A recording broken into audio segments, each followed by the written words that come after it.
저는 평생 미국이 세계 문명의 중심이라는 신념을 가지고 살았습니다. 지난 15년간 CNN에서 미국의 위대함을 찬양하는 다큐멘터리만을 제작해온 미국인 프로듀서 알렉스 리입니다. 처음 한국 취재 지시를 받았을 때 저는 콧방귀를 뀌었습니다. 과학 분야 노벨상 수상자가 단 한 명도 없는 나라, K-팝이나 제작하는 성형공화국고 일본을 모방하는 데 능한 국가. 왜 하필 한국인가? 라는 회의감이 저를 지배했습니다. 하지만 3주 동안 한국을 직접 취재하고 경험한 결과는 나는 충격을 넘어선 경악 그 자체였습니다. 작다고 무시했던 그 나라가 실질적으로 전 세계 경제를 견인하고 있었던 것입니다. 도대체 제가 한국에서 목도한 진실은 무엇일까요? 그 충격적인 고백을 지금부터 시작합니다. 저는 알렉스 리이며 CNN에서 15년째 미국 중심의 다큐멘터리를 기획하고 제작해왔습니다. 제가 지금까지 제작했던 작품들을 돌이켜보면 하나같이 미국 예외주의 American Exceptionalism를 역설하는 내용이었습니다. 실리콘밸리의 신화, 펜타곤 프로젝트, 달러 제국 등 제목만 들어도 그 내용이 명확히 짐작되는 것들이었죠. 그런데 올해 초 평범해 보였던 한 회의가 제 인생의 중대한 변곡점이 되었습니다. 맨해튼 본사 38층 회의실. 그날따라 뉴욕의 스카이라인이 유난히 선명하게 기억납니다. 임원진과 각 부서 책임자들이 하나둘 자리를 채웠고 부사장 마이클 해리슨이 일어섰습니다. 다음 분기 메인 프로젝트를 발표하겠습니다. 한국 기술에 대한 심층 다큐멘터리를 제작할 것입니다. 알렉스 리, 당신이 총책임자입니다. 순간 회의실에는 정적이 감돌았습니다. 누군가는 커피를 마시다 멈췄고 누군가는 펜을 내려놓았습니다. 모두 귀를 의심하는 표정이었습니다. 부사장님, 실례지만 한국말입니까? 왜 갑자기 한국을 다루어야 합니까? 제가 조심스럽게 질문했습니다. 솔직히 말해 어이가 없었습니다. 제 머릿속에서 한국은 그저 인조적인 얼굴들이 춤추는 K-팝 공장이자 성형수술 관광지이며 과학 노벨상 하나 없는 이류 국가에 불과했기 때문입니다. 진정한 과학은 MIT에서 탄생하고 진정한 혁신은 스탠퍼드에서 시작되는데 왜 하필 한국이라는 말입니까? 회의 직후 저는 우리 팀의 아시아 담당 기자이자 중국계 미국인인 켄지 타나카를 만났습니다. 그는 동아시아 산업 분야에 정통했습니다. 켄지, 한국 기술에 대해 어떻게 생각하는가? 그가 냉소적인 코웃음을 쳤습니다. 알렉스, 동아시아 테크 산업의 진정한 핵심 플레이어는 단연코 중국입니다. 한국이요? 어떻게 표현해야 할까요? 성실한 우등생 정도? 조립이나 마감은 꼼꼼하게 잘 처리하죠. K-팝이나 한류 드라마처럼 외형적으로 화려한 콘텐츠를 잘 만들어냅니다. 하지만 그것이 전부입니다. 핵심 기술이나 원천 특허, 그것은 전혀 다른 문제입니다. 저 역시 비슷한 생각을 하고 있었습니다. 그의 말에 고개를 끄덕이며 제 사무실로 돌아왔습니다. 도대체 마이클 부사장은 무엇을 본 걸까? 의문만이 깊어질 뿐이었습니다. 그런데 한 달 뒤 모든 상황이 완전히 뒤바뀌었습니다. 7월 12일 금요일 오후 3시 17분 저는 타임스퀘어 스튜디오에서 편집 작업을 하던 중이었습니다. 갑자기 모니터가 꺼졌다 켜지더니 형광등이 나갔습니다.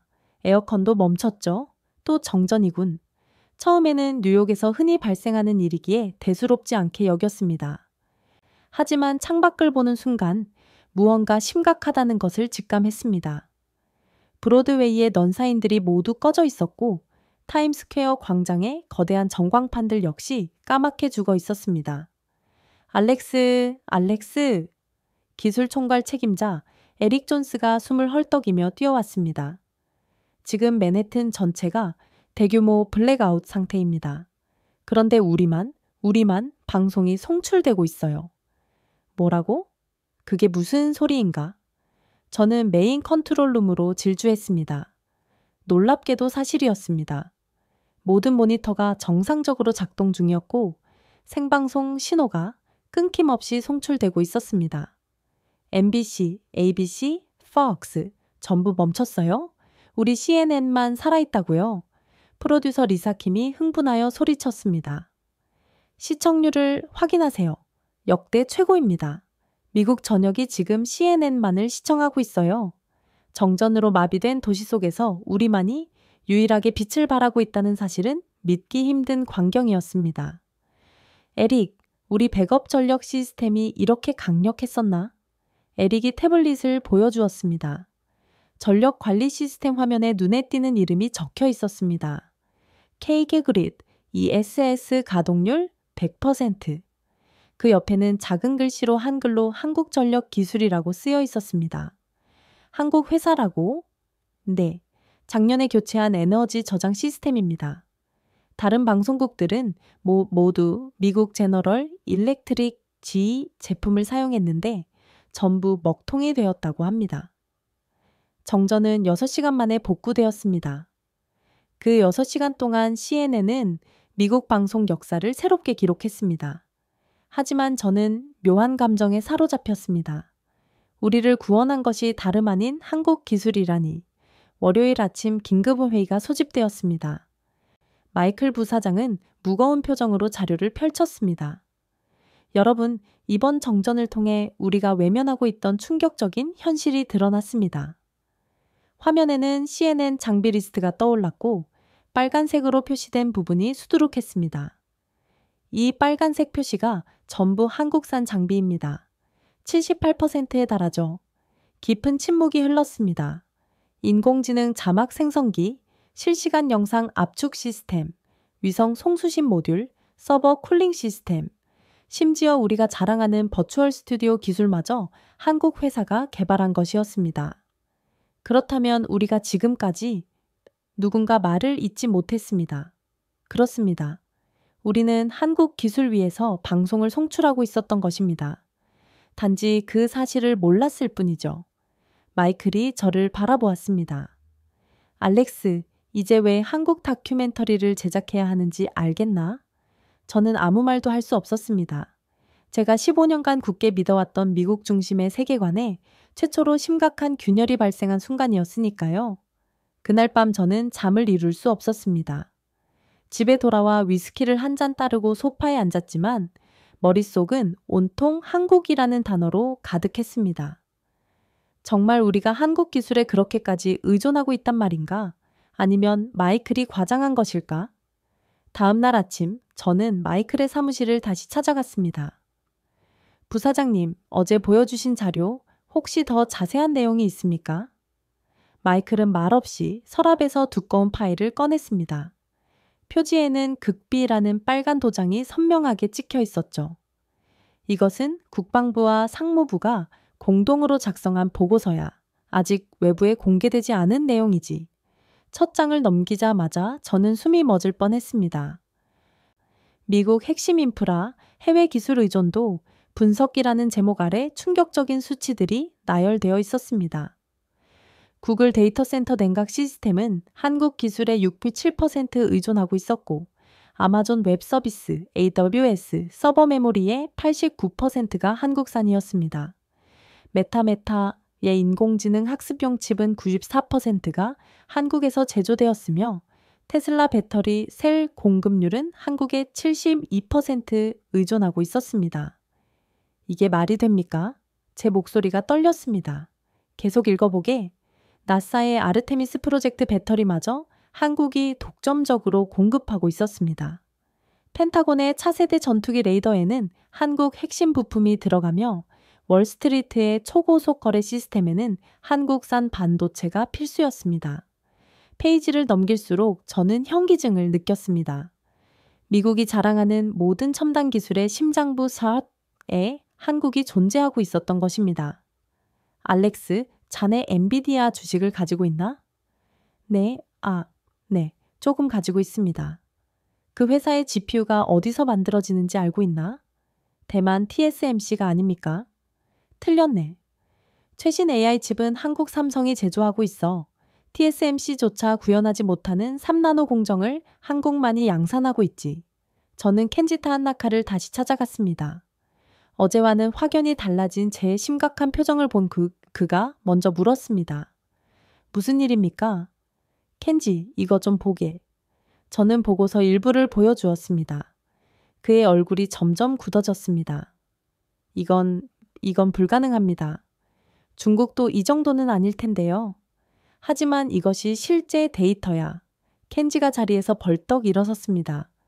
아니, 이게 사실이라면 우리가 한국을 완전히 오판하고 있었다는 거잖아요. 그때 마이클 부사장이 우리 사무실로 들어왔습니다. 그는 또 다른 서류를 들고 있었죠. 둘 다 있군. 잘 됐어. 이것도 확인해야 할 것 같네. 이번 자료는 실리콘밸리 CEO들의 내부 메모였습니다. 팀 쿡 애플 CEO는 한국 디스플레이 공급이 중단되면 아이폰 생산은 불가능하다고 적었고, 순다르 피차이 구글 CEO는 한국 메모리 없이는 AI 경쟁력 상실을 경고했습니다. 일론 머스크는 한국 배터리 기술이 테슬라의 생명선이라고 명시했습니다. 켄지가 멍한 표정으로 중얼거렸습니다. 이 사람들이 다 거짓말을 하고 있는 것은 아닐 텐데. 마이클은 창밖을 가리켰습니다.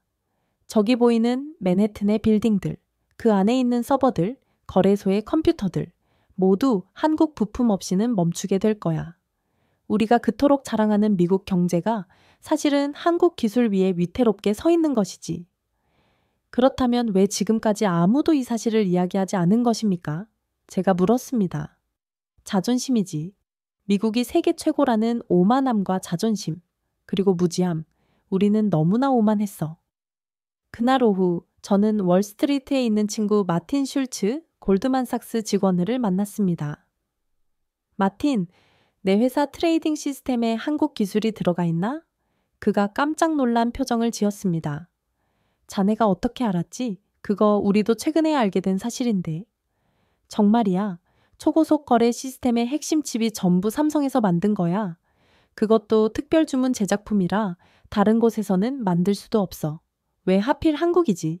속도 때문이야. 나노초 단위의 미세한 차이가 수십억 달러의 수익을 좌우하는 게 우리 금융세계거든. 한국 칩이 가장 빨라. 저녁에는 MIT 교수인 존 나단 클라크와 통화했습니다.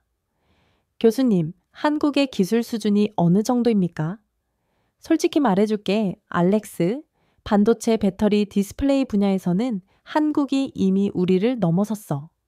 단지 우리가 그 사실을 공식적으로 인정하지 않을 뿐이지. 하지만 노벨상은 어떻습니까? 노벨상, 그게 전부라고 생각하나? 실제 산업 현장에서 사용되고 당장 세계를 움직이고 있는 기술은 한국이 만들고 있어. 그날 밤 저는 다시 보고서를 펼쳤습니다. 이번에는 국가 안보 관련 부분이었습니다. F-35 전투기 핵심 부품 중 18개가 한국에서 독점 생산되고 있었고, 이지스 레이더 시스템 또한 한국 기술에 의존하고 있었습니다. 사이버 보안의 핵심 암호화 칩도 한국산이었습니다. 미국의 군사력마저 한국에 의존하고 있었던 것입니다. 다음 날 긴급 편집회의가 열렸습니다. 프로듀서 총괄 데이비드 박이 물었습니다. 알렉스, 한국 다큐멘터리 준비는 어떻게 되어가고 있나? 솔직히 충격에 빠졌습니다. 우리가 한국에 대해 완전히 오해하고 있었습니다. 무슨 뜻이지? 저는 그동안 조사한 내용을 상세히 브리핑했습니다. 회의실은 점점 더 조용해졌습니다. 그렇다면 우리가 지금까지 K-POP 국가로만 알고 있던 한국이 사실은 세계 경제와 기술의 실질적인 심장부란 말입니까? 카메라 감독 마크 김이 손을 들었습니다.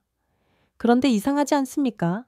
왜 한국은 이 사실을 자랑하지 않는 거죠? 미국이었다면 벌써 온 세계에 떠들어댔을 텐데 마이클 부사장이 대답했습니다. 그것이 한국이라는 나라의 특성이지. 조용히 그러나 확실하게 세계를 장악한 거야. 그때 켄지 타에나카가 말했습니다. 알렉스, 나 인정하겠습니다. 제가 틀렸어요. 한국은 조카 주니어가 아니라 우리가 모르는 사이에 아버지 파더가 되어 있었군요. 저는 깊은 한숨을 내쉬었습니다.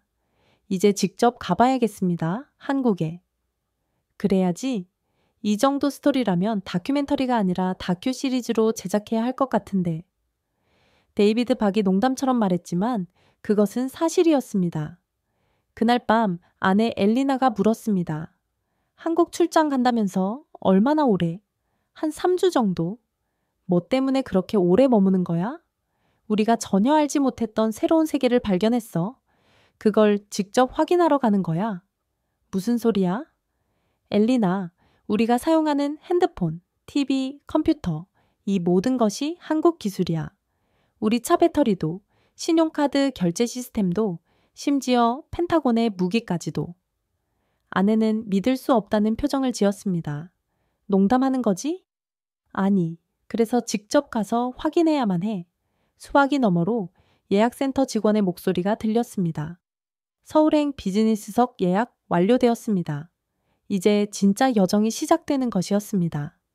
한국이라는 미지의 세계로 떠나는 여정, 12시간의 비행 끝에 인천공항에 도착했습니다.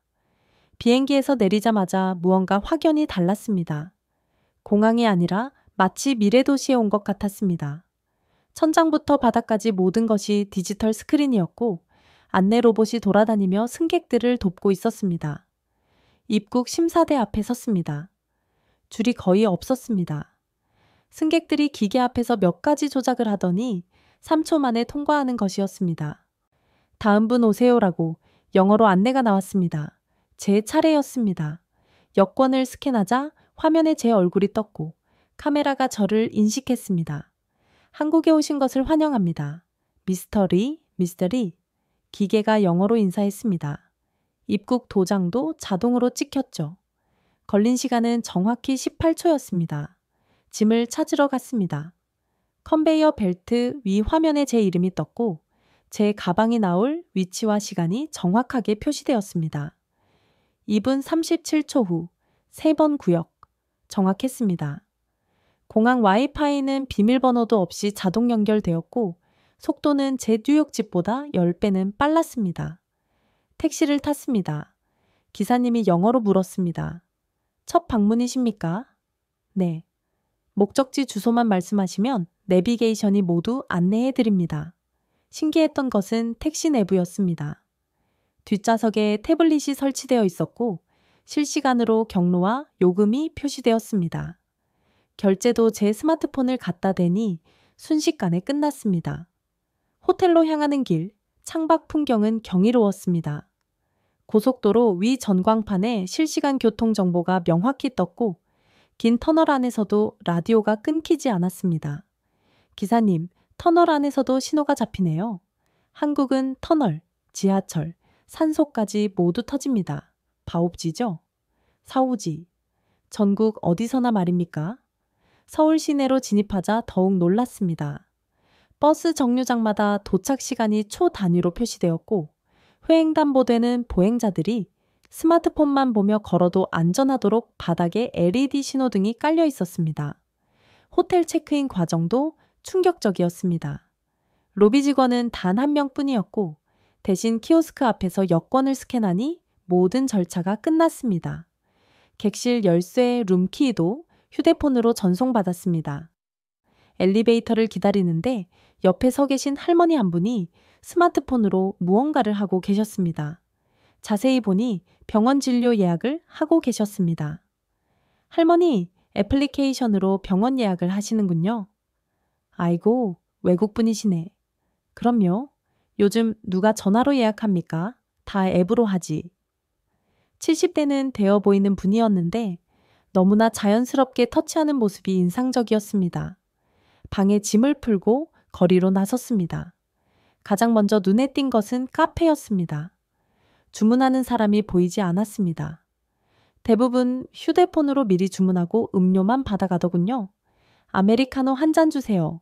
직원이 친절하게 안내했습니다. 키오스크에서 주문하시면 됩니다. 화면을 터치하자 영어로 자동 전환되었고 결제는 제가 가져온 애플페이로도 가능했습니다. 외국 카드도 결제가 되네요. 한국은 모두 됩니다. 현금 사용하시는 분이 거의 없어요. 정말이었습니다. 하루 종일 돌아다녔는데 현금을 사용하는 사람을 단 한 명도 보지 못했습니다. 지하철은 또 다른 세계였습니다. 플랫폼 스크린 도어에 실시간으로 열차 위치가 표시되었고 각 칸의 혼잡도까지 알려주었습니다. 3번째 칸 여유, 4번째 칸 혼잡. 열차 안에서 와이파이 속도를 측정해 봤습니다. 다운로드 속도가 800mbps. 뉴욕 지하철에서는 전화 신호조차 잡히지 않는데 말입니다. 옆자리의 청년은 스마트폰으로 4K 영상을 끊김없이 시청하고 있었습니다. 실례지만 지하철에서 어떻게 이렇게 빠릅니까? 아, 외국인이시군요. 한국은 원래 이렇습니다. 지하철이 오히려 지상보다 더 빠를 때도 있어요. 강남역에서 하차했습니다. 출구를 찾으려는데 벽면에 증강현실, AR, 내비게이션이 있었습니다. 스마트폰을 갖다 대니 3D로 길 안내가 시작되었습니다. 거리를 걷다가 시각장애인을 보았습니다. 그런데 혼자서 너무나 자연스럽게 걷고 계셨습니다. 자세히 보니 이어폰에서 나오는 음성 안내를 듣고 계셨습니다. 신호등과 연동된 시스템이라고 하더군요. 점심은 일반 식당에서 해결했습니다. 테이블에 앉자 QR코드가 있었고 스캔하니 메뉴가 화면에 떴습니다. 주문과 결제까지 휴대폰으로 끝났습니다. 아저씨, 여기 주문이요. 라고 부를 필요가 전혀 없었습니다. 화장실도 놀라웠습니다. 들어가자 자동으로 불이 켜지고 병이 뚜껑이 열렸습니다. 용변 후에는 자동으로 물이 내려가고 비데 기능까지 작동했습니다. 미국에서는 최고급 호텔에서나 볼 수 있는 시설이 일반 식당에 보편화되어 있었습니다. 은행을 찾아가 봤습니다. 그런데 직원이 거의 없었습니다. 대신 인공지능 AI 상담 로봇이 있었습니다. 무엇을 도와드릴까요? 한국어로 물었지만 제가 외국인임을 인식하고 자동으로 영어로 전환했습니다. 계좌를 개설하고 싶은데요. 여권과 비자를 스캔해 주세요. 5분 만에 계좌 개설이 완료되었고 카드는 즉석에서 발급되었습니다. 병원도 가봤습니다. 취재 허가를 받아 둘러봤는데 충격의 연속이었습니다. 엑스레이 결과가 AI로 즉시 분석되어 의사의 스마트폰으로 전송되었습니다. 환자 차트는 모두 디지털이었고 처방전도 자동으로 약국에 전송되었습니다. 의사 선생님께 물었습니다. 미국은 아직도 종이 차트를 쓰는 병원이 많은데요. 종이요? 그게 아직도 존재합니까? 의사 선생님이 진심으로 놀라셨습니다. 저녁에는 편의점에 갔습니다. 무인 계산대에서 물건을 스캔하는데 한 초등학생이 자연스럽게 와서 과자를 계산하고 갔습니다. 학생, 몇 살이니? 10살이요. 혼자서 계산할 수 있어. 이게 뭐가 어렵습니까? 그냥 찍고 카드 대면 되는데요. 그 순간 깨달았습니다. 한국에서는 디지털 기술이 특별한 것이 아니라 그저 공기처럼 당연한 일상이었던 것입니다. 호텔로 돌아오는 길 버스를 탔습니다. 제가 타자마자 제 스마트폰에 알림이 왔습니다. 7청 2번 버스 탑승. 목적지를 설정하시면 도착 알림을 받을 수 있습니다. 어떻게 내가 탄 것을 알았지? 옆 승객에게 물었더니 블루투스로 자동 인식됩니다. 라고 하더군요. 그날 밤 호텔 방에서 취재 내용을 정리하며 생각했습니다. 이것은 단순히 기술이 발달한 것을 넘어선 문제였습니다. 한국은 이미 미래 그 자체에 살고 있었습니다. 그리고 가장 놀라운 점은 이 모든 첨단 기술들이 한국인들에게는 너무나 당연하고 일상적인 환경이었다는 사실입니다. 다음 날 아침, 저는 한국의 실리콘밸리라 불리는 판교로 향했습니다. 지하철을 타고 가는데 판교역에 가까워질수록 승객들의 분위기가 확연히 달라졌습니다. 후드티에 백팩을 맨 젊은이들이 대부분이었고 다들 노트북을 켜고 코딩이나 작업을 하고 있었습니다. 판교역에서 내리자 또 다른 세계가 펼쳐졌습니다. 유리로 된 최신 건물들이 숲을 이루고 있었고 건물마다 익숙한 이름들 네이버, 카카오, NC소프트, 넥슨이 보였습니다. 첫 방문지는 한국의 구글이라 불리는 네이버 본사였습니다. 로비에 들어서자 로봇이 다가왔습니다. 안녕하세요. 방문 목적을 말씀해 주세요. 알렉스 리입니다. 강태원 CTO와 약속이 있습니다. 확인되었습니다. 따라오세요. 로봇이 앞장서서 엘리베이터까지 안내했습니다. 엘리베이터도 자동으로 호출되어 저를 기다리고 있었습니다. 23층 회의실, 강태원 CTO가 기다리고 있었습니다. 그는 제가 예상했던 것보다 훨씬 젊은 30대 중반이었습니다. 알렉스 씨, 환영합니다. 커피 드시겠어요? 그가 태블릿을 몇 번 터치하자 2분 후 로봇이 커피를 가져왔습니다. 이것도 개발하신 것입니까? 이건 기본적인 기능입니다. 진정한 혁신은 지금부터입니다. 그가 벽면 스크린을 켰습니다. 복잡한 그래프와 숫자들이 나타났습니다. 이것은 무엇인가요? 전 세계 데이터의 실시간 흐름입니다. 화면에서 한국이 유독 밝게 빛나고 있었습니다. 왜 한국이 이렇게 밝게 빛나죠? 전 세계 인터넷 트래픽의 53%가 한국 기술을 거쳐갑니다. 검색 엔진, 클라우드, 메신저, 특히 동남아시아 지역은 거의 우리 플랫폼을 사용하고 있습니다. 구글은 어떻습니까? 구글이요? 아시아 시장에서는 우리가 더 앞서 있습니다. 검색 정확도, 응답 속도, 현지화 등 모든 면에서 우위에 있죠. 믿기 힘들었지만 그가 보여준 데이터는 명확했습니다. 이곳은 우리 AI 연구소입니다. 다른 층으로 이동했습니다. 수백 명의 젊은 연구원들이 모니터 앞에 앉아 있었습니다. 평균 나이는 28세, 박사 학위 소지자가 70%였습니다. 한 연구원의 자리에 멈춰 섰습니다.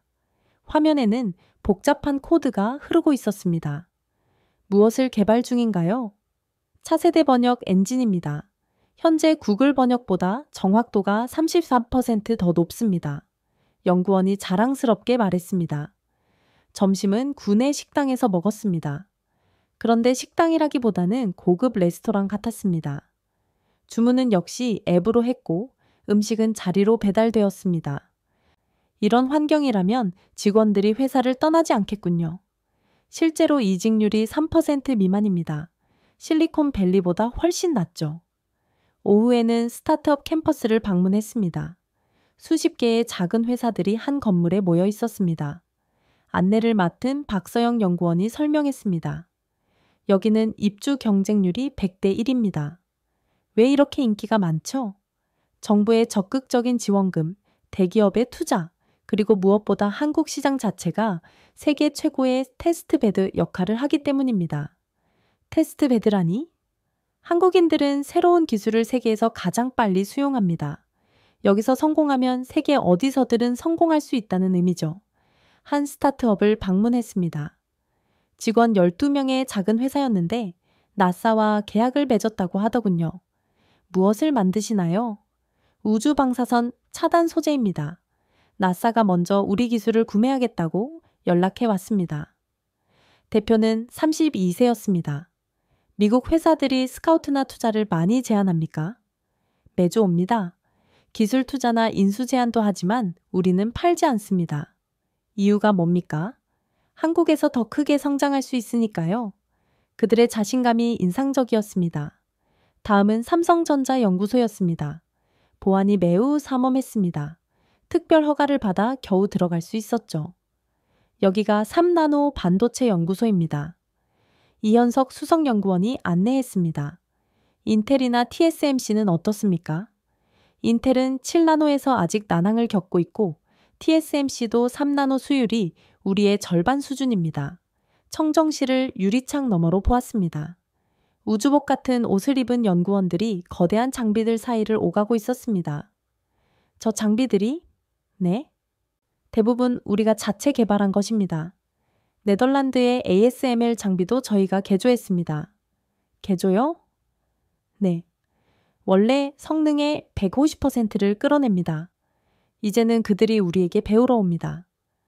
믿기 힘든 이야기였지만 그의 표정은 진지했습니다. 작년에 엔비디아의 젠슨 황 척기호가 직접 방문했습니다. 무릎 꿇고 공급 물량을 늘려달라고 요청했죠. 정말입니까? 사진도 있습니다. 언론에는 나가지 않았지만요. 그가 스마트폰으로 사진을 보여주었습니다. 실제로 젠슨 황기 이현석 연구원 앞에서 고개를 숙이고 있었습니다. 저녁 무렵 강태원 CTO를 다시 만났습니다. 판교의 야경을 바라보며 맥주를 마셨습니다. 알렉스 씨, 무엇이 가장 놀라웠습니까? 솔직히 모든 것이 놀랍습니다. 저는 미국이 최고인 줄 알았는데 미국도 대단합니다. 하지만 시대가 변했어요. 어떻게 이렇게 되었습니까? 교육, 과감한 투자, 그리고 위기의식이 복합적으로 작용한 결과입니다. 위기의식이요? 우리는 자원이 전혀 없는 나라입니다. 기술만이 우리가 살아남을 유일한 길이죠. 그래서 미친 듯이 개발하고 몰두합니다. 그가 창밖을 가리켰습니다. 저기 불 켜진 사무실들이 보이시죠? 저들이 모두 한국의 미래를 만들어가고 있는 사람들입니다. 정부 세종청사를 방문한 날이었습니다. 한국의 행정수도인 세종시는 서울에서 고속철도로 50분 거리에 있었습니다. 여기서 내리자 계획도시의 정갈함이 눈에 들어왔습니다. 모든 건물이 스마트 빌딩이었고 도로에는 자율주행 버스가 운행 중이었습니다. 외국인이신가요? 어디 가시는지 여쭤봐도 될까요? 역 앞에서 한국 공무원 한 분이 친절하게 물었습니다. 정부 청사 디지털 혁신 본부에 가는데요. 아, 그럼 이 버스를 타십시오. 자율주행 버스라 정확하게 도착합니다. 버스 안에는 운전자가 없었습니다. 대신 AI가 다음 정류장은 정부 세종청사입니다. 라고 안내했습니다. 청사 로비에서 박서영 연구원을 만났습니다. 디지털 전환 위원회에서 일하는 그녀는 30대 초반으로 보였습니다. 미국에서는 정부기관이 가장 뒤처진 곳으로 인식되는데 한국은 어떻습니까? 오히려 정부가 혁신을 주도하고 있습니다. 시연해 드리겠습니다. 상황실로 들어갔습니다. 거대한 화면에 한국 전체 지도가 떠 있었고 실시간으로 각종 데이터가 흐르고 있었습니다. 이것이 K-거버먼트 플랫폼입니다. 모든 행정 서비스가 여기서 처리되죠. 모든 서비스가요. 출생신고부터 사망신고까지 한국 국민의 모든 행정 처리가 온라인으로 가능합니다. 그녀가 시연을 시작했습니다. 예를 들어 제가 이사를 간다고 가정해 볼게요. 몇 번의 클릭으로 주소 변경이 끝났습니다. 자동으로 운전면허증, 의료보험, 선거인 명부까지 모두 바뀌었습니다. 미국에서는 각각 다른 기관을 방문해야 하는데 한국은 한 번에 끝나는군요. 데이터가 모두 연결되어 있기 때문입니다. 프라이버시 문제는 블록체인 기술로 강력하게 보호됩니다. 정부도 함부로 볼 수 없어요. 다음은 민원 처리 시스템이었습니다. 작년 한 해 처리된 민원이 2억 3천만 건입니다. 그중 99.7%가 온라인 처리였죠. 공무원들은 무엇을 합니까? 정책 개발과 서비스 개선에 집중합니다. 단순 반복 업무는 AI가 모두 처리하죠. 실제로 저는 도로 파손 신고를 접수해 봤습니다. 사진을 올리자 AI가 위치를 자동 파악하고 담당 부서에 배정했습니다. 예상 처리 시간까지 알려주었습니다. 평균 처리 시간이 3.2일이네요. 네, 그것도 계속 단축되고 있습니다. 점심시간, 구내 식당에서 놀라운 광경을 보았습니다. 공무원들이 태블릿으로 업무를 처리하고 있었습니다. 점심시간에도 일하십니까? 아닙니다. 유연 근무제입니다. 원하는 시간에 원하는 장소에서 일할 수 있죠. 한 공무원과 대화를 나누었습니다. 미국 정부와 비교하면 어떻습니까? 미국 연수도 갔었는데 솔직히 한국이 20년은 앞서 있는 것 같았습니다. 오후에는 스마트시티 통합센터를 방문했습니다. 여기서 세종시 전체를 관리하고 있었습니다. 교통, 전력, 상하수도, 치안까지 모든 것이 실시간으로 모니터링되고 있었습니다. 저기 빨간 점은 무엇인가요? 교통사고입니다. 벌써 구급차가 출동했네요. 도착 예정 시간 2분 30초. 화면을 보니 정말 구급차가 현장으로 향하고 있었습니다. 신호등이 자동으로 녹색으로 바뀌며 길을 터주고 있었죠. AI가 최적 경로를 계산합니다. 골든타임을 42% 단축했어요. 다음은 예측 행정 시스템이었습니다. 이것은 무엇입니까? 시민이 필요로 하기 전에 미리 서비스를 선제적으로 제공하는 것입니다. 예를 들면 아이가 태어나면 자동으로 보육권 대기 신청이 되고 예방접종 일정이 부모 스마트폰으로 전송됩니다. 시민이 요청하지 않아도 말입니까? 네. 빅데이터로 예측하여 미리 준비하는 시스템입니다. 마지막으로 디지털 시민 참여 플랫폼을 보았습니다. 시민들이 직접 정책을 제안하고 투표하는 곳이었습니다. 작년에 시민 제안으로 만들어진 정책이 172개입니다. 진짜 정책에 반영이 되나요? 물론입니다. 여기 보세요. 이 공원도 시민 제안으로 만들어졌습니다. 창밖으로 아름다운 공원이 보였습니다. 저녁 무렵 박서영 연구원과 커피를 마시며 대화했습니다. 한국 정부가 이렇게 혁신적인 이유가 무엇일까요? 국민이 요구하기 때문입니다. 한국인들은 느린 것을 참지 못하죠. 미국인들도 마찬가지지만 한국은 다릅니다.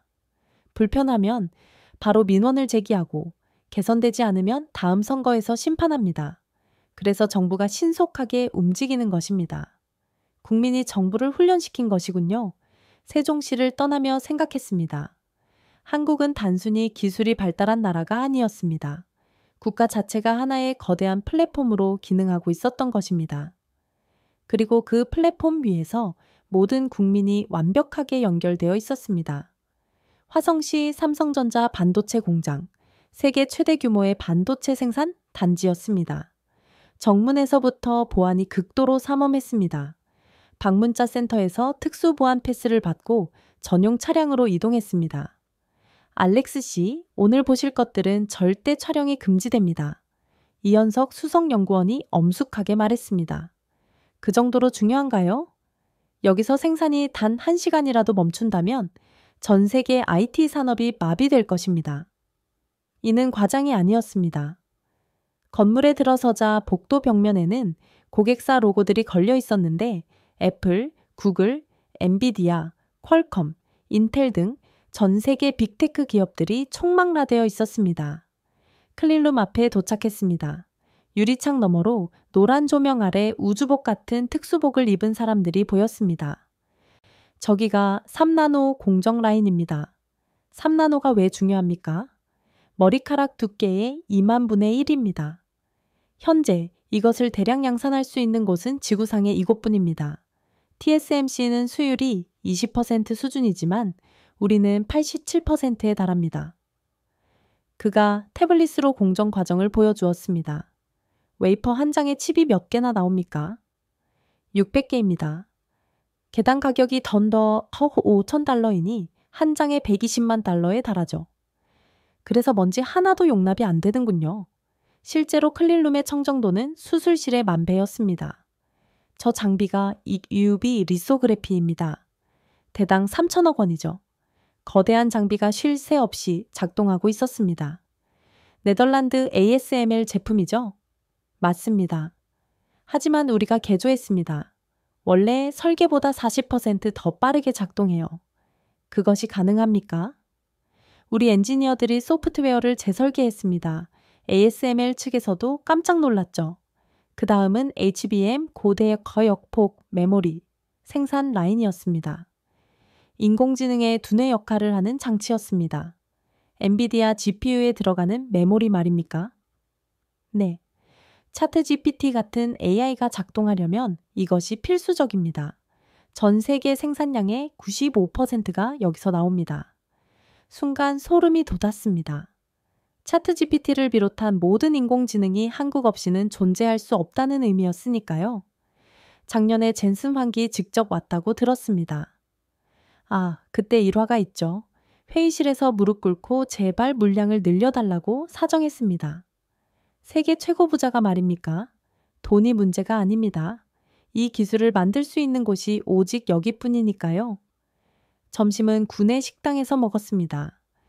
수천 명의 엔지니어들이 식사하고 있었는데 평균 연령이 놀라울 정도로 낮았습니다. 평균 연령이 32세입니다. 박사 학위 소지자가 3,000명이 넘습니다. 연봉은 어떻습니까? 신입도 1억 원부터 시작입니다. 경력직은 말하기 어려울 정도로 높죠. 오후에는 연구동을 방문했습니다. 여기서 차세대 1나노 공정을 개발 중이라고 했습니다. 1나노? 그게 가능합니까? 2027년 목표입니다. 곧 프로토타입 테스트에 들어갑니다. 연구실에서 한 젊은 연구원을 만났습니다. 28세인데 팀장이었습니다. 미국 회사들이 스카우트 제의를 많이 하지 않나요? 매일 옵니다. 하지만 가지 않습니다. 왜요? 연봉이 더 높을 텐데요. 여기가 기술의 최전선입니다. 최고의 기술, 최고의 장비, 최고의 동료들이 있는 곳이죠. 실리콘밸리도 우리에게 배우러 옵니다. 그 자부심이 인상적이었습니다. 마지막으로 미래기술 전시관을 보았습니다. 이것은 뉴로모픽 칩입니다. 인간의 뇌를 모방한 것이죠. 상용화는 언제쯤 가능할까요? 5년 내에 출시될 것입니다. 이것이 나오면 현재의 AI 기술은 구석기 시대가 되는 것이죠. 전시관을 나서며 이현석 연구원이 말했습니다. 알렉스 씨, 이제 아시겠습니까? 왜 세계가 한국을 무시할 수 없는지. 솔직히 압도당했습니다. 이것은 시작일 뿐입니다. 진짜 미래는 지금부터입니다. 화성을 떠나는 차 안에서 창밖을 보았습니다. 끝없이 이어지는 반도체 공장들, 24시간 불이 꺼지지 않는 그곳에서 세계의 미래가 실제로 만들어지고 있었습니다. 한국에서의 취재를 마무리하기 전 저는 잠시 시간을 내어 과거를 되돌아보았습니다. 2년 전 도쿄에서의 취재가 떠올랐습니다. 일본의 디지털 전환을 다루는 다큐멘터리였죠. 그때 일본과 지금의 한국, 그 차이는 너무나 극명했습니다. 도쿄 시나가와 구청에서 주민등록 변경을 위해 방문했던 기억이 생생합니다. 2시간을 대기했고 종이 서류 7장, 도장 5개가 필요했습니다. 창구 직원은 친절했지만 시스템은 1980년대에 멈춰 있었습니다. 온라인으로는 안 됩니까? 죄송합니다. 직접 방문하셔야 합니다. 그때 만났던 일본 정부 관계자가 했던 말이 기억납니다. 우리도 디지털화를 추진 중입니다. 2030년까지 모든 행정 서비스의 30%를 온라인화할 계획입니다. 30%라니 한국은 이미 99 종부의 챔%인데 말입니다. 일본 대기업도 마찬가지였습니다. 소니 본사를 방문했을 때 임원들이 여전히 팩스를 사용하는 것을 보고 충격을 받았습니다. 이메일은 사용하지 않으십니까? 중요한 문서는 팩스가 더 안전합니다. 아이러니하게도 그들이 만드는 제품은 최첨단이었지만 일하는 방식은 아날로그에 머물러 있었습니다. 중국 상하이는 또 달랐습니다. 작년 여름 방문했던 푸둥신구는 겉보기에는 미래 도시였습니다. 고층 빌딩, 자율주행 택시, 안면 인식 결제 시스템이 작동하고 있었죠. 하지만 속을 들여다보니 모든 기술이 감시와 통제를 위한 도구였습니다. 외국인은 위챗 페이 계정을 만들 수 없었습니다. 왜 안 되나요? 중국 신분증과 중국 은행 계좌가 필수입니다. 결국 현금을 쓸 수밖에 없었는데 현금을 받는 곳이 거의 없었습니다. 디지털 결제 시스템은 발달했지만 외국인은 철저히 배제된 시스템이었죠. 정부 서비스 앱도 20개가 넘었습니다. 교통, 의료, 교육, 세금 등 각각 다른 앱과 다른 계정을 사용해야 했으며 서로 연동도 되지 않았습니다. 왜 통합하지 않습니까? 부서마다 시스템이 달라서 그렇습니다. 기술은 있었지만 분절되어 있었고 개방성이 없었습니다. 한국과 비교하면 하늘과 땅 차이였습니다. 한국은 하나의 계정으로 모든 서비스를 이용할 수 있었고 외국인도 차별 없이 사용할 수 있었습니다. 무엇보다 한국은 기술을 시민을 위해서 사용했지만 중국은 시민을 감시하기 위해서 사용했다는 점이 결정적인 차이였습니다. 싱가포르도 떠올랐습니다. 스마트 네이션을 표방하는 나라로 분명 발전했지만 한국과는 결이 달랐습니다. 싱가포르는 정부가 모든 것을 통제하는 하이 형식 톱다운 방식이었고 한국은 시민과 기업이 함께 만들어가는 상생의 생태계였습니다. 한국은 어떻게 이렇게 되었을까? 호텔방에서 혼자 생각에 잠겼습니다. 민주주의, 고등교육열, 위기의식, 그리고 빨리빨리 문화 등 여러 요인이 복합적으로 작용한 것 같았습니다. 하지만 가장 중요한 것은 포용성이었습니다. 70대 할머니도 키오스크를 사용하고 시각장애인도 지하철을 이용하며 외국인도 차별 없이 서비스를 받을 수 있는 나라. 기술이 특정 계층의 전유물이 아닌 모두의 일상이 된 나라. 그것이 한국과 다른 나라들의 결정적인 차이였습니다. 마지막 날 서울 남산에서 야경을 보았습니다. 불빛으로 가득한 도시 그 하나하나가 모두 디지털로 연결되어 있었습니다. 미국도 이렇게 될 수 있을까? 솔직히 자신이 없었습니다. 기술은 돈으로 살 수 있지만 그 문화를 사는 것은 불가능했기 때문입니다. 한국은 단순히 기술 강국이 아니었습니다. 기술을 가장 현명하게 활용하는 나라, 기술과 인간이 조화롭게 공존하는 나라였습니다. 그리고 그것이 진정한 경쟁력이었습니다. 3주간의 한국 취재를 마치고 뉴욕으로 돌아왔습니다. 인천공항을 떠나는 순간부터 이미 아쉬움이 밀려왔습니다. 게이트에서 대기하며 주변을 둘러보았습니다. 공항 직원들은 태블릿으로 실시간 업무를 처리하고 있었고 청소 로봇이 조용히 바닥을 닦고 있었습니다. 심지어 화장실 청결도까지 IoT 센서로 관리되고 있었습니다. 이 모든 것이 당연한 일상이구나. 혼자 중얼거렸습니다. 12시간의 비행, 기내에서도 한국의 흔적은 계속되었습니다. 기내 엔터테인먼트 시스템의 디스플레이는 LG 제품이었고 승무원들이 사용하는 태블릿은 삼성, 심지어 기내식을 드는 전자레인지도 한국산이었습니다. 옆자리 승객이 한국 드라마를 시청하고 있었습니다. 한국 드라마를 좋아하십니까? 네. 요즘 완전히 빠졌어요. 스토리도 좋고 영상미도 대단하고 할리우드보다 나은 것 같습니다. JFK 공항에 도착하자마자 현실이 확 다가왔습니다. 입국 심사 줄이 끝이 보이지 않았습니다. 한국에서는 18초 만에 끝났는데 여기서는 40분을 기다렸습니다. 자동화 시스템은 없었고 여전히 직원이 수동으로 하나하나 확인하고 있었습니다. 수화물을 찾는데도 30분이 걸렸습니다. 한국에서는 정확한 시간과 위치를 알려주었는데 여기서는 그저 기다리는 수밖에 없었습니다. 공항 와이파이를 연결하려고 하니 복잡한 가입 절차와 광고를 보아야 했습니다. 속도는 한국의 10분의 1 수준. 이것이 미국 최대 공항의 현실이라는 사실에 한숨이 나왔습니다. 택시를 탔습니다. 기사가 현금인지 카드인지를 물었습니다. 한국에서는 상상도 못할 질문이었죠. 카드도 되나요? 칩카드는 안 됩니다. 마그네틱만요. 21세기에 마그네틱 카드라니. 한국은 이미 스마트폰 터치만으로 모든 결제가 끝나는데 맨해튼으로 진입하는 길은 교통체증이 극심했습니다. 실시간 교통정보 시스템은 없습니까? 구글 맵을 보세요. 한국의 실시간 교통, 관제 시스템과는 차원이 달랐습니다. 신호등도 단순히 타이머로만 작동할 뿐 교통량에 따른 능동적인 조절 같은 것은 없었습니다. CNN의 본사로 출근하는 지하철 플랫폼에서 20분을 기다렸습니다. 열차가 언제 올지도 모르고 안내방송도 없었습니다. 한국 지하철의 초단위 도착, 안내가 간절히 그리웠습니다. 열차 내부는 더욱 충격적이었습니다. 와이파이는커녕 전화 신호도 잡히지 않았습니다. 에어컨은 고장났고 의자는 낙서로 가득했습니다. 옆 사람은 종이 신문을 읽고 있었고 또 다른 사람은 현금으로 불법 복권을 사고 있었습니다. 이것이 현재 뉴욕 지하철의 현실이라니. 한국에서는 지하철에서도 바입지로 석회 영상을 보았는데 말입니다. 드디어 사무실에 도착했고 편집실에 들어서자 팀원들이 기다리고 있었습니다. 알렉스, 어떻게 됐어? 한국은? 프로듀서 리사킴이 물었습니다. 앉아서 들어. 충격받을 거야. 저는 노트북을 열고 3시간 동안 쉬지 않고 이야기했습니다.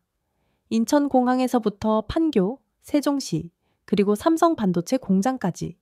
처음에는 모두 흥미롭게 들었지만 점점 표정이 굳어갔습니다. 그게 다 사실이야? 카메라 감독 마크 김이 믿기지 않는다는 표정으로 물었습니다. 내가 직접 보고 온 거야. 여기 영상도 있어. 제가 촬영한 영상을 틀었습니다. 로봇이 커피를 배달하는 장면에서 다들 입을 다물지 못했습니다. 저게 일상이라고?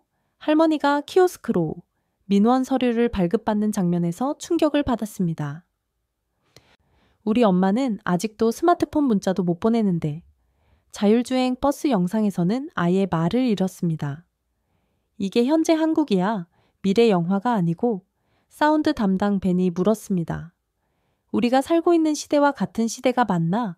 편집 작업이 시작되었습니다. 3주간 촬영한 영상은 200시간이 넘었고 인터뷰 대상은 50명, 방문한 곳은 30곳이 넘었습니다. 이것을 90분짜리 한 편으로 어떻게 압축해야 하지? 불가능해. 시리즈로 만들어야 할 것 같은데. 하지만 마이클 부사장의 지시는 명확했습니다. 90분 특집 한 편으로 끝내라. 임팩트가 중요하다. 밤낮 없이 편집했습니다. 영상을 자르고 붙이며 스토리를 구성해 나갔습니다. 그런데 편집을 하면서도 계속 의문이 들었습니다. 이것이 정말 현실인가? 내가 꿈을 꾼 것은 아닌가? 자막 담당 클라라가 데이터를 확인하며 놀라워했습니다. 한국의 정부 민원 처리가 97%가 온라인이라고. 응, 정부 공식 통계야. 미국은 12%인데. 어떻게 이런 차이가 생길 수 있지? 그래픽 담당 제이슨이 손을 들었습니다. 이 숫자들 다시 확인해봐. 한국 5G 커버리지가 97%인데 미국은 30%도 안 돼. 다 팩트 체크했어. 한국과학기술정보통신부의 공식 자료야. 편집실 분위기가 점점 무거워졌습니다. 우리가 이렇게까지 뒤처진 것이었나? 아니, 우리가 뒤처진 게 아니라 한국이 너무 앞서간 것 아닐까? 리사 킴이 한숨을 쉬며 말했습니다. 솔직히 자존심이 상합니다. 미국이 최고인 줄 알았는데 내레이션을 작성하는 것도 쉽지 않았습니다. 처음 쓴 버전은 너무나 충격적이어서 마이클 부사장이 거부했습니다. 이렇게 쓰면 미국 시청자들이 받아들이지 못해. 좀 순화시켜. 하지만 순화시키면 진실이 왜곡될 것 같았습니다. 진실을 있는 그대로 전달해야 하지 않을까요? 그래도 너무 직접적이야. 미국이 완전히 뒤처졌다는 식으로 들려. 하지만 그것이 현실이었습니다. 결국 여러 번의 수정 끝에 균형 잡힌 문장을 찾아냈습니다. 한국은 이미 미래에 살고 있습니다. 우리는 아직 과거에 머물러 있고요. 이 문장을 쓸 때 제 손이 떨렸습니다. 내레이션을 녹음하는 날 부스 안에서 원고를 읽으며 다시 한번 실감했습니다. 우리가 얼마나 뒤처져 있는지를. 전 세계 메모리 반도체의 70%가 한국에서 생산됩니다. 이 문장을 읽을 때 목이 메었습니다. 한국 없이는 아이폰도 테슬라도 구글 서버도 존재할 수 없습니다. 녹음을 멈추고 물을 마셨습니다. 인정하기 싫은 현실이었지만 명백한 진실이었으니까요. 편집이 거의 마무리될 무렵 마이클 부사장이 편집실을 찾았습니다. 어떻게 되어가고 있나? 거의 완성되었습니다. 보시겠습니까? 45분짜리 러프컷을 상영했습니다. 마이클은 한마디도 없이 집중해서 시청했습니다. 그의 표정은 점점 더 굳어졌습니다. 상영이 끝나자 깊은 침묵이 흘렀습니다. 이게 다 사실인가? 네. 모든 자료 팩트체크를 완료했습니다. 그럼 우리는 지금까지 뭘 한 거지? 그의 목소리에는 충격과 자괴감이 묻어났습니다. 잠시 생각할 시간을 주게 마이클이 편집실을 나갔습니다. 1시간 후 돌아온 그의 눈은 빨갛게 충혈되어 있었습니다. 방송한다. 미국이 깨어나려면 이 정도 충격이 필요해. 그가 창밖을 바라보며 말했습니다. 방송 전날 예고편이 나갔습니다. 당신이 쓰는 아이폰, 테슬라, 구글 모두가 한국 기술 없이는 존재할 수 없습니다. 단 30초짜리 예고편이 미국 전체를 뒤흔들었습니다. 트위터가 폭발했습니다. 이게 무슨 소리야? CNN이 한국 정부로부터 돈을 받은 것 아닌가? 음모론 아니야? 하지만 호기심도 폭발적이었습니다. 진짜라면 충격적인데 한국이 그 정도야? 금요일은 무조건 본다. 방송 시작 전부터 시청률이 치솟기 시작했습니다. 드디어 방송 당일 저는 집에서 아내 엘리나와 함께 시청했습니다. 당신이 만든 거 맞아? 아내가 믿기지 않는다는 표정으로 물었습니다. 응, 내가 직접 가서 찍은 거야. TV에서 제 목소리가 흘러나왔습니다. 저는 15년간 미국이 세계의 중심이라고 믿었습니다. 아내가 제 손을 꽉 잡았습니다. 이제 모든 것이 바뀔 거야. 정말 그랬습니다. 그 90분짜리 다큐멘터리가 미국을, 아니 세계를 바꿔놓을 것이라는 것을 그때는 미처 알지 못했죠. 방송이 끝나자마자 제 전화가 폭발했습니다. 알렉스, 웹사이트가 다운됐어. 트래픽이 너무 몰려서. 웹 담당 샘의 다급한 목소리였습니다. 서버 증설 중인데도 감당이 안 됩니다. 동시 접속자가 500만을 넘었어요. CNN 웹사이트 역사상 전례 없는 일이었습니다. 트위터는 완전히 뒤집어졌습니다. 코리아가 전 세계 트렌드 1위에 올랐고 방송 클립 영상이 순식간에 퍼져나갔습니다. 이게 진짜라면 우리는 완전히 속고 있었던 거잖아. 한국이 세계를 먹여 살리고 있었네. 미국 정부는 왜 이걸 숨겼지? CNN이 드디어 제대로 된 다큐멘터리를 만들었구나. 댓글이 분당 수천 개씩 달렸습니다. 긍정적인 반응이 대부분이었지만 부정적인 반응도 있었습니다. CNN이 한국 정부 돈을 받았나? 이건 과장이야. 미국이 여전히 최강이다. 한국 프로파간다 아니냐? 하지만 그런 부정적인 댓글들은 곧 다른 시청자들의 반박에 묻혔습니다. 내가 구글 직원인데 다큐 내용 모두 사실이다. 테슬라에서 일하는데 우리 배터리 정말 한국산이다. 펜타곤 친구가 확인해줬다. 군사 장비도 한국 의존도가 높다고 한다.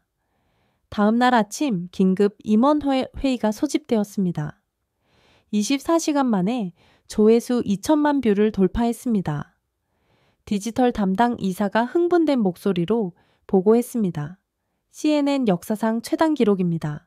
그리고 그가 태블릿을 들어 보였습니다. 해외 조회수가 미국보다 더 많습니다. 특히 아시아 지역에서 폭발적입니다. 어느 나라가 가장 많이 봤나? 놀랍게도 중국입니다. 중국 네티즌들이 VPN으로 접속해서 보고 있어요. 중국 웨이보에서도 난리가 났다고 합니다. 우리가 무시하던 한국이 이 정도였다니. 중국도 한국 기술 없이는 안 된다는 게 사실이었구나. 왜 우리 정부는 이런 사실을 숨겼지? 월요일 아침 백악관에서 연락이 왔습니다. 알렉스 씨, 대통령이 직접 만나고 싶어 하십니다. 백악관 집무실, 대통령이 직접 저를 맞았습니다. 알렉스, 당신의 다큐멘터리가 미국을 뒤흔들었소. 과장된 표현이 아니오. 국가안보회의에서 당신 다큐를 상영했지. 모두가 충격받았소. 대통령이 창밖을 바라보며 말했습니다. 솔직히 우리도 어느 정도는 알고 있었소. 한국 의존도가 높다는 것을. 하지만 이 정도일 줄은. 이제라도 현실을 인정해야 합니다. 그래서 말인데 한국과의 관계를 재정립하려고 하오. 당신이 특사로 가주겠소? 저는 기자인데요. 바로 그래서요. 정치인이 가면 체면 때문에 제대로 못해. 당신처럼 현실을 아는 사람이 가야 하오. 국무장관도 저를 찾아왔습니다. 알렉스, 국무부 전체가 당신 다큐를 시청했어요. 이제 한국 담당 외교관 자리가 최고 요직이 되었죠. 정말입니까? 외교관들이 앞다투어 한국어를 배우기 시작했어요. 한국 전문가가 출세 코스가 된 겁니다. 월스트리트도 발 빠르게 움직였습니다. 한국 테크 기업 주식이 일주일 만에 평균 30% 상승했습니다. 골드만삭스 친구 마틴 슐츠가 전화로 흥분해서 말했습니다. 삼성전자 주식을 못 사서 난리야. 매수 주문이 매도보다 100배는 많아. 그 정도입니까? 당신 다큐 때문에 투자 패러다임이 바뀌었어. 이제 한국 기업이 블루칩이야. 언론계도 충격에 빠졌습니다. 뉴욕타임스 일면 헤드라인은 미국의 각성이라고 썼고 워싱턴 포스트는 한국의 세계가 시작됐다고 보도했습니다. 월스트리트 저널은 우리는 왜 한국을 놓쳤나? 라고 자성했습니다. 경쟁사인 폭스뉴스조차 인정했습니다. CNN이 옳았다. 우리는 한국을 몰랐다. 아니, 알려고 하지 않았다. 대학가의 반응이 가장 극적이었습니다. 하버드 대학교 한국어 수강 신청이 500% 증가했고 MIT는 카이스트 KAIST와 공동 학위 프로그램을 신설했습니다. 스탠퍼드 대학교는 서울대학교와의 교환 학생 규모를 10배로 확대했습니다. 한 MIT 교수가 인터뷰에서 말했습니다. 이제 최고의 인재들이 한국으로 가고 있습니다. 그곳이 미래이기 때문이죠. 실리콘밸리 CEO들이 단체로 성명을 발표했습니다. 한국과의 협력 없이는 미국 테크 산업의 미래도 없다. 구글의 순다르 피차이 CEO는 네이버와 전략적 제휴를 추진하겠다고 밝혔고 메타의 마크 저커버그는 서울의 제2 본사 설립 검토를 발표했습니다. 엔비디아의 젠슨 황은 한국은 우리의 가장 중요한 파트너라고 강조했습니다.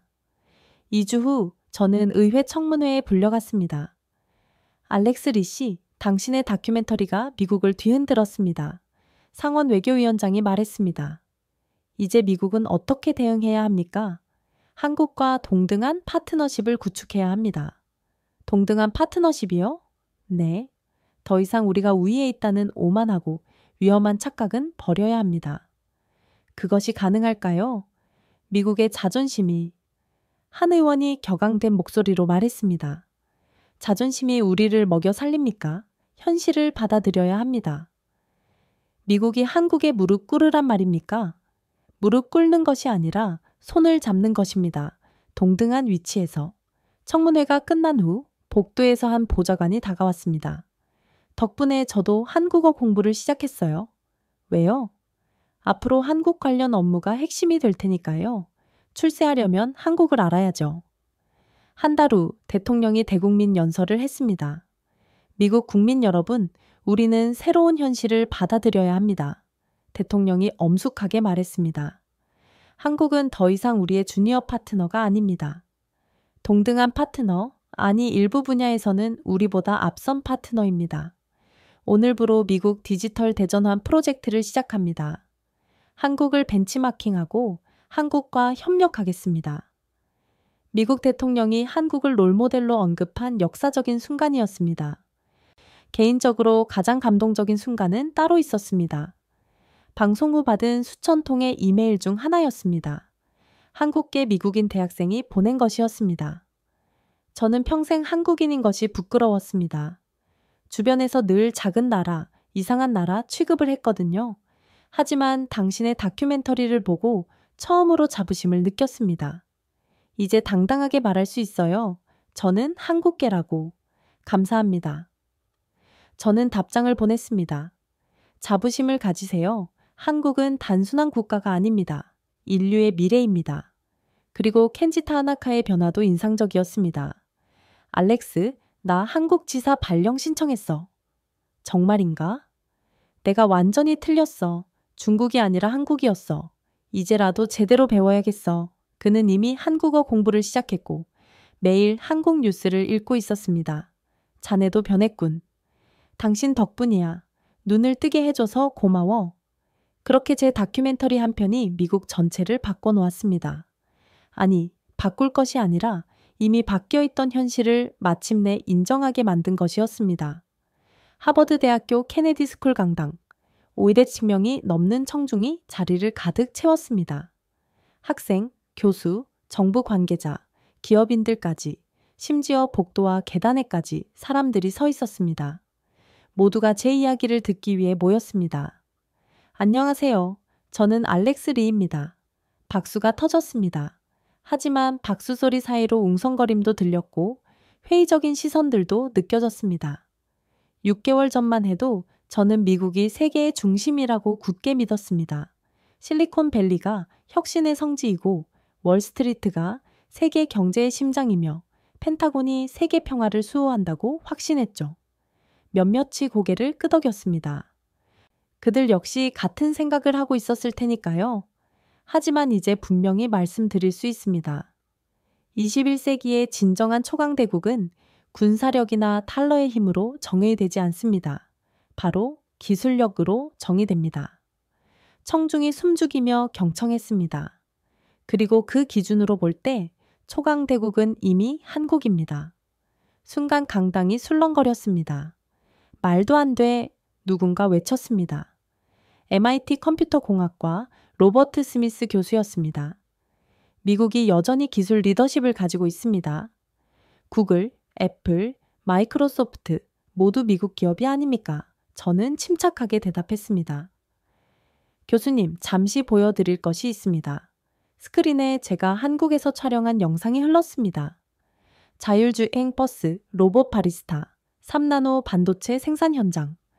여러분이 오늘 아침 잠에서 깨어나서 했던 모든 행동에 한국 기술이 깊숙이 관여되어 있습니다.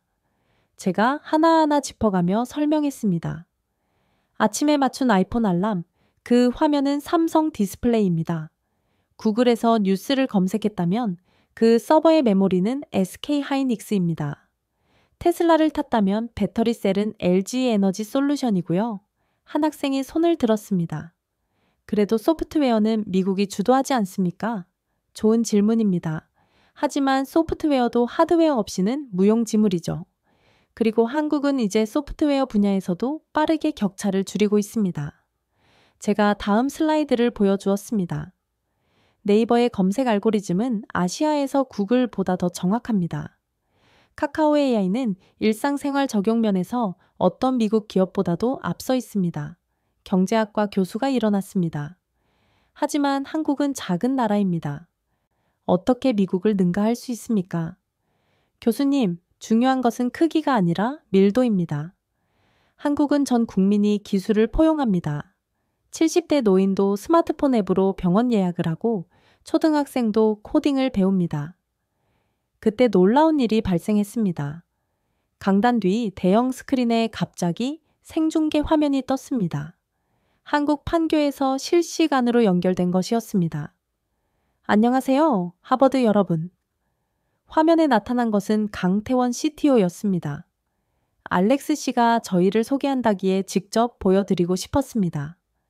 그가 카메라를 돌렸습니다. 네이버 연구소의 모습이 펼쳐졌습니다. 수백 명의 젊은 연구원들이 일하고 있었죠. 지금 이 순간에도 우리는 미래를 만들고 있습니다. 여러분이 5년 후에 사용하게 될 기술을 지금 개발하고 있어요. 한 하버드 학생이 화면에 대고 질문했습니다. 왜 한국이 이렇게 앞서가게 되었나요? 강태원이 미소를 지으며 답했습니다. 우리는 선택의 여지가 없었습니다. 자원도 없고 땅도 작고 오직 사람의 두뇌와 기술만이 우리의 무기였죠.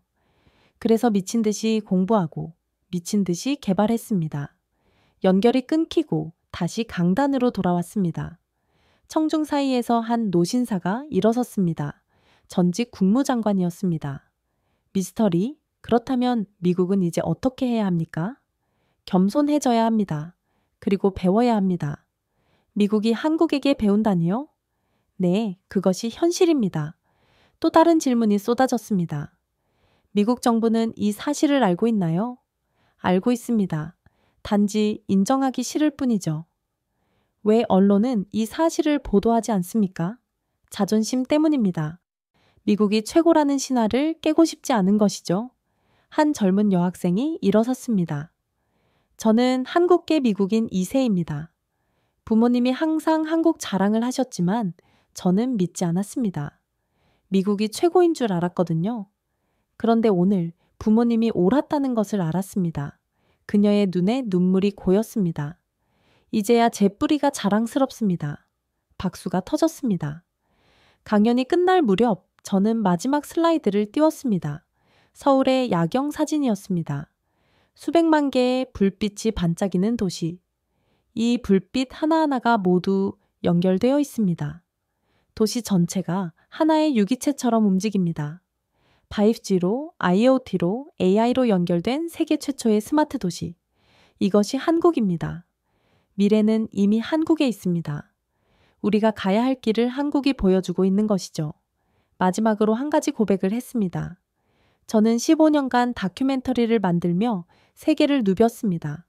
중동의 전쟁터, 아프리카의 오지, 유럽의 고성, 중국의 만리장성까지. 하지만 한국만큼 충격적인 곳은 없었습니다. 한국은 조용히, 그러나 확실하게 세계를 바꾸고 있습니다. 우리가 모르는 사이에 말입니다. 그리고 이제 우리에게는 두 가지 선택지만 남아 있습니다. 현실을 인정하고 한국과 협력하거나 자존심을 지키다 도태되거나. 강연이 끝나자 기립박수가 터졌습니다. 하지만 모두가 박수를 친 것은 아니었습니다. 일부는 충격에 빠진 표정으로 멍하니 앉아 있었죠. 한 학생이 다가왔습니다. 저 한국어 배우기 시작했어요. 미래를 준비하려면 필수잖아요. 또 다른 학생이 말했습니다. 저도 한국대학원 진학을 준비 중이에요. 카이스트나 서울대요. 이제는 그게 MIT나 스탠퍼드보다 더 나은 선택 같습니다. 10년 전에는 상상도 할 수 없었던 일들이었습니다. 강연 후 총장실에서 차를 마셨습니다. 알렉스, 충격적인 강연이었네요. 하버드 총장이 말했습니다. 하지만 우리에게 꼭 필요한 충격이었습니다. 하버드도 변해야겠죠? 한국 대학들과의 협력을 강화하려고 합니다. 좋은 결정입니다. 이미 MIT가 카이스트와 공동연구소를 설립했습니다. 우리도 서둘러야 합니다. 왜 이제야 깨달았을까요? 총장이 씁쓸한 미소를 지었습니다. 오만함 때문입니다. 우리가 최고라는 오만함, 그 오만함이 우리의 눈을 가렸습니다. 강연장을 나서며 생각했습니다. 세상이 변했습니다. 아니, 이미 변해 있었는데 우리만 몰랐던 것이죠. 한국은 더 이상 변방의 작은 나라가 아니었습니다. 세계의 엔진이었고 미래의 표준이었으며 우리가 나아가야 할 방향이었습니다. 그리고 오늘 미국 최고의 대학에서 그 진실이 마침내 인정받은 것입니다. 지금까지 알렉스 리가 전하는 충격적인 고백이었습니다. 미국 중심의 세계관에 갇혀있던 한 언론인이 한국이라는 나라의 진정한 실체를 발견하고 완전히 새로운 시각을 갖게 된 이야기입니다. 여러분도 이 콘텐츠를 통해 대한민국 국민으로서 자부심을 느끼셨다면 이 영상을 주변 지인들에게 널리 공유해 주십시오. 더 많은 사람들이 우리나라의 진정한 가치와 위상을 알게 되도록 힘을 보태주세요. 또한 구독과 좋아요는 저희 채널이 더욱 심도 깊고 감동적인 이야기를 전달하는 데 큰 원동력이 됩니다. 댓글로 여러분의 소중한 의견과 자부심을 남겨주시면 감사하겠습니다. 다음에도 가슴 뛰는 이야기로 찾아뵙겠습니다. 감사합니다.